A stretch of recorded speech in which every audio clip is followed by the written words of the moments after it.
Oh, that stupid light. Hey guys, this shall be my Marvel answer to Zatanna. Now, I'm going to be talking about the Human Torch. Now, a lot of you are thinking, wait, why talk about Johnny Storm? You know, everybody knows who the Fantastic Four is. I'm not talking about Johnny Storm. Johnny Storm is the second. He is actually the second incarnation of the Human Torch. The one I'm talking about is the android known as Jim Hammond.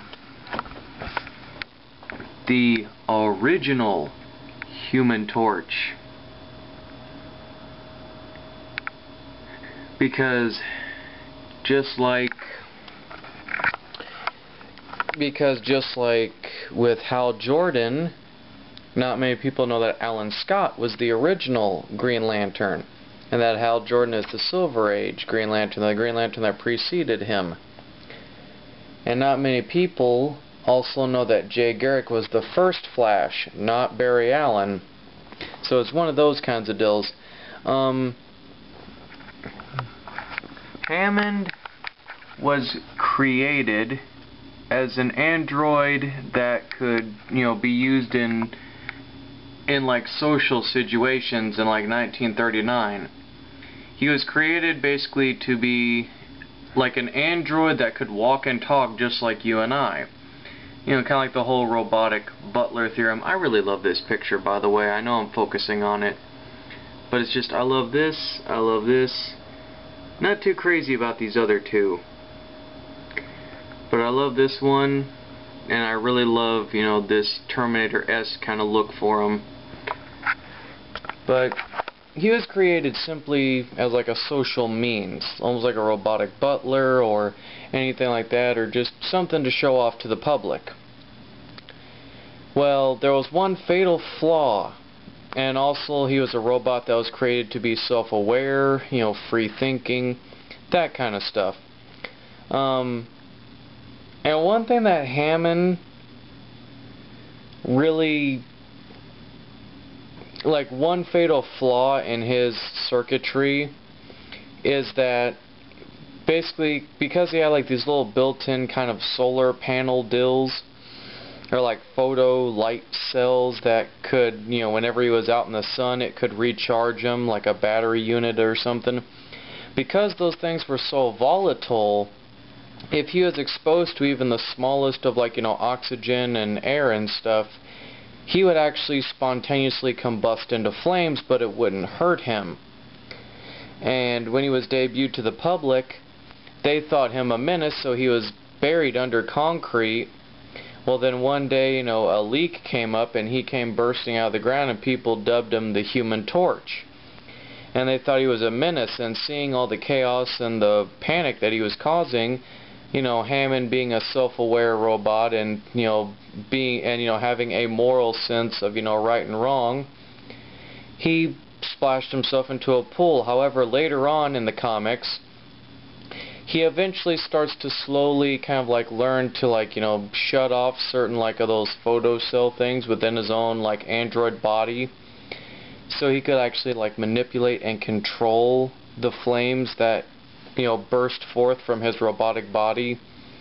And he eventually when he started out, he couldn't stay lit for very long, but the more that he the more he kind of upgraded himself and all that, the longer he could, you know, stay lit. They said the longest that he's been able to stay lit with his regular flames is 16.8 hours.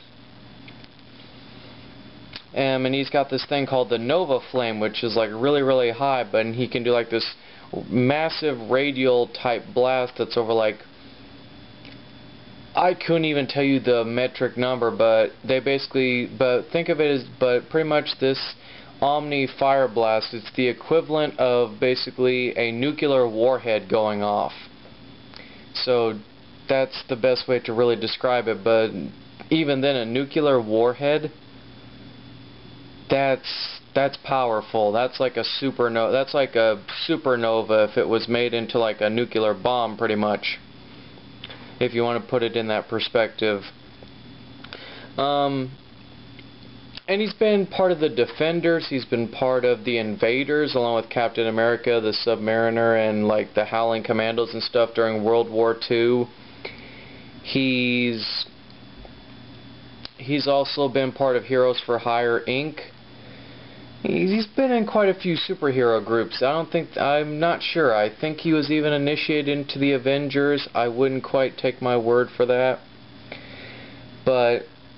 And it's funny because Hammond actually replaced Johnny Storm at some point, because when Johnny had lost his flame powers or he was out of action, Reed asked Hammond to step in, to take Johnny's place, momentarily.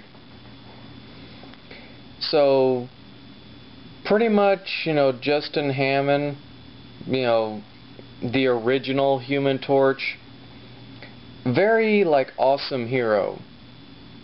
Very awesome, very cool hero. And he's actually still active. He kind of is on the go now. Either that or he's been destroyed. Or they're not really, or Marvel's not really using him very much.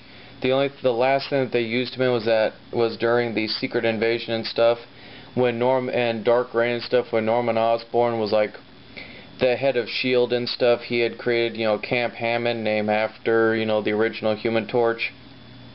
And he also had a statue of Hammond built in the park, which got torn down when he was arrested and exposed and all that stuff. But honestly, I would compare Hammond to Red Tornado, because he's a synthetic android that, he wants to believe he's human, and he wants to be human, and he wants people to, like him. But he's very strong, he's very courageous, he'll sacrifice himself if necessary. He's got all the hallmarks of an original kind of Golden Age inspired hero. And I would actually love to see him make a cameo in the Captain America movie, or at least be mentioned. Because I think that if they're going to, mention the Invaders and stuff, they got to mention Jim Hammond. It's just, to me, that's respectful. But, we'll wait and see about that. But, yeah, this is pretty much, the original Human Torch. He's a character that hopefully, Marvel will actually try to resurrect or do a series of one-shots on, because I think that he's a character that if you get the right type of artists and writers and stuff, that he could really be a cool character for a lot of old school fans, or a lot of new school people can look at him, and it'll be kind of that coolness stuff. I don't know, I'm talking out my ass, but still, that's about it. Look for the next series of videos.